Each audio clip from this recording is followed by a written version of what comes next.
کہتے ہیں کچھ رشتے قسمت لکھتی ہے اور کچھ ضد۔ دیرے دل کی پہلی قسط ایک پرسکون مگر جذبات سے بھرپور منظر سے آغاز لیتی ہے جہاں بارش کی ہلکی بوندیں جیسے ہر کردار کے دل کا حال بیان کر رہی ہوں۔ وہاج علی ایک ایسے نوجوان کا کردار ادا کر رہے ہیں جو باہر سے مضبوط اور کامیاب دکھائی دیتا ہے مگر اندر سے ماضی کی ایک ادھوری محبت کا بوجھ اٹھائے ہوئے ہے۔ اس کی خاموشی چیخ چیخ کر کہتی ہے کہ وہ کسی کو کھو چکا ہے۔ دوسری طرف یمنا زیدی ایک باوقار، سادہ مگر انتہائی خوددار لڑکی کے روپ میں نظر آتی ہیں جو اپنے خاندان کی عزت کو سب سے اوپر رکھتی ہے، لیکن اس کے دل میں بھی ایک خواب پل رہا ہے، ایسا خواب جو شاید حقیقت بننے سے ڈرتا ہے۔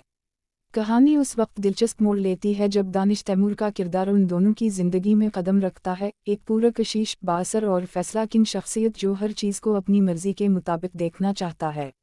ایک غیر متوقع ملاقات تینوں کی تقدیر کو ایک دھاگے میں باندھ دیتی ہے، جہاں ماضی حال کے سامنے آ کھڑا ہوتا ہے اور جذبات تنا سے ٹکرا جاتے ہیں۔